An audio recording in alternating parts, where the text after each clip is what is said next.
Schultz really taught me a lot about that. Like, even when Rogan was getting canceled for his umpteenth time and people were mad at him, Schultz was like, we got to say something. I'm going to stand up for it. Let's just make sure to say something. Because also, there is that feeling, I've seen it with other people too, of emptiness, of aloneness, where it's like, oh shit, like, I got lucky. I've had a few of them up, get higher and higher. So I got a lot of practice being like attacked online or something like that, even from the old Amazing Racist days. Like, I was the first one to get death threats. You know, so when people are like, I've been threatened my life, and I'm like, oh, fucking cry me a river. Yeah, they don't time. mean it. They don't mean it. It's just fucking online gaming shit. Yeah. But I do know that people feel isolated. So like, I'm not going to say any names, but like when they're out there being accused of something, they think everyone's against them unless you say you're not. So anybody that's under something, a phone call, an email, a text. Do you remember the people that stuck up for you? And oh yeah, lots of different ones. And you always remember them, and like, yeah, Schultz is one. Yeah, I will forgive him for that haircut. No, I have to work on it more. I don't forgive him for the haircut. Yeah, that's reasonable. But yeah, he's definitely one. Norman, Tim Dillon, lots of people. Yeah. Or the texts I got, which were so like, dude, I thought that was so fucking funny. You know, it's like that kind of shit. The comedy community is very supportive, but when you haven't heard, you just assume that they're against you. And then when somebody's like, hey, how you doing? You're like, a little bit like, I see it in other people. Yeah. So anyone under fire, even if you barely know them, just to be like, oh, hey, man, that shit's bullshit, just so you know. It's like, oh, thank you. I mean, it goes along. I sent a text to a guy who's an email that I hadn't really talked to in 7, 8, 9 years from the open mic days, became a big celebrity, was going through one of them. And I mean, maybe 10 years. I didn't know the email would still work. And I wrote him and I was like, hey, just, you know, this seems fucking crazy. You've always been my friend, just, you know, I hope you're doing okay.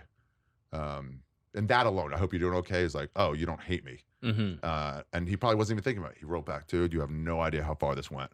That kind of shit is just like, you just got to do it now. Everyone's just got to do it. Even if you can't stand up publicly, you just got to tell them, hey. Yeah, even people that fuck up genuinely, where like what they did was actually wrong, but not like criminal or whatever else, but like they had a bad moment where some bad shit happened. It's like, hey, even just sending them a text like, hey man, hope you're good. Yeah. Like, tough look, but you'll get through it. Yeah. Dude, if Big J Okerson murdered somebody, like legitimately in cold blood, they would never catch him, dude. The gloves? Yeah, the gloves. That's right. Yeah, well, he's got his fucking fingerprints on everything. It's the wrong order. You want only the sleeves.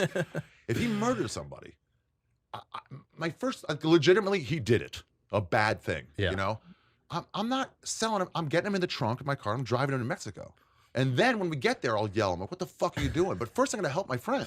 Yeah. You know, I obviously think murder's wrong, but he already did that. You know, if I think he's going to keep murdering, then maybe it's best for society to like, hey, dude, I got to stop you from doing this. Yeah. But if he did it, he did it. It's like, he's still my friend. Friends fuck up. Yeah. I think that's cool. I don't know. I think that's the right approach. It's not that hard. You just got to set your mind to it and realize the mob is, that's not what's important. I mean, your story with Shane is really cool. Like when he was going through all the SNL shit and you were like, hey, let's go on stage. Yeah. His, like, my manager said I can't. I'm like, fuck that, dude. You're a comic. It was one of my favorite sets of all time. Is the day he got fucking aced out of a fucking dream job for dumb shit. Yeah. It bothered a lot of people because SNL was this thing when we were little that was like this massive thing. Very funny. We all grew up on it. SNL really did. I think probably still does. They shit on it, but I think it still does this thing. It shows you, maybe not with the internet. It shows you for the first time what humor can be. You know, when I was, let's say I was 14 when I first saw it. And I was like, whoa. Because I'm just used to watching like, you know, dumb sitcoms from whatever the era was. And I'm like, whoa, this can be dark. And meanwhile, it existed the week before I saw it, just as dark. Yeah. I just wasn't aware of it. Yeah. So I think maybe now not with the internet, because kids have access to everything now. It's not just these gatekeeper NBC, CBS. But at the time, it changed your whole idea. It expanded your mind. So it's big. And it got to this thing where it became a lot of sketch guys. I love the left versus right fights now. Back then, it was just dirty versus clean. Yeah. It was alt guys versus mainstream guys. And it was like, oh, sex jokes. But it wasn't like, I didn't put you in a moral dilemma by you doing the kind of comedy you like. Now they put you in this, they cut your moral legs out. Like you're a bad person instead of doing easy jokes. And then because back then we'd be like, well, then you try a fucking blowjob joke if you think it's that easy. The crowd work guys got a lot of shit. Like, you think it's that easy? Like, I could easily do it. Like, do it. And you'd watch them fail after 3 minutes, go right back to material. Yeah. So what were we saying?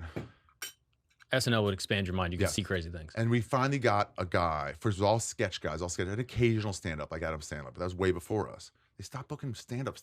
And the ones they did book were alt guys. We finally got a mainstream stand-up.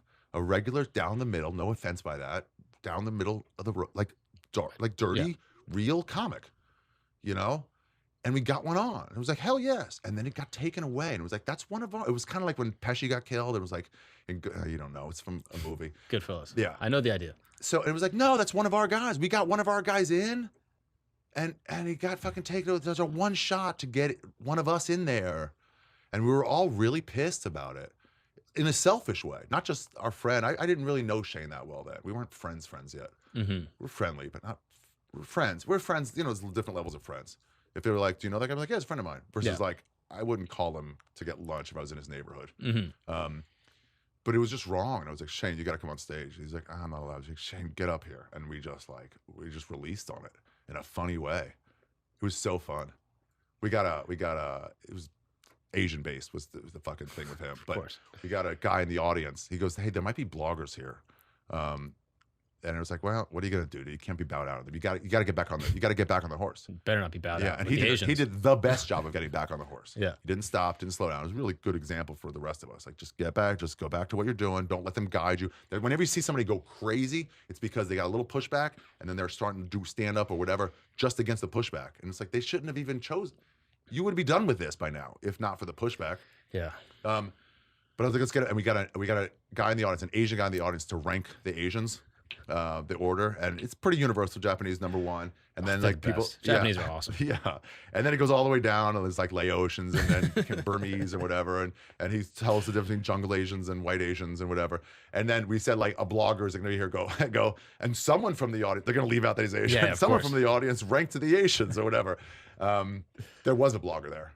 Did the article make it out? I think they did. I'm not sure. But we talked about it so much, they had to be a real cunt to like misrepresent. We talked about how they would misrepresent it if they wanted to. So then I think we cut their legs out from doing it. It's clever. But it was a fun, let's get back on the horse set. Yeah. It was cathartic. Yeah, I try my best not to pile on people, especially when they're having a tough time. It's even easy. If they're I all disagree. they're piling on. They're being beat up. To kick him when he's down, that's what it is. Yeah. Everyone's like, well, I never thought Louis was funny. He's like, well, you should have said that before. If you were a fucking man, you'd say it before. You're waiting until everyone shit him and they can't defend themselves because 50 people are coming at him. And now you're saying I never thought they were funny? Yeah. Fuck you. And if it's like a part of a joke or something, I get it. You're trying to be funny. But if you're just genuinely piling on, then I'm like, right. Damn. Yeah. You know what I mean? Yeah. I don't know. Like I think to about reference it. All right, it's fine.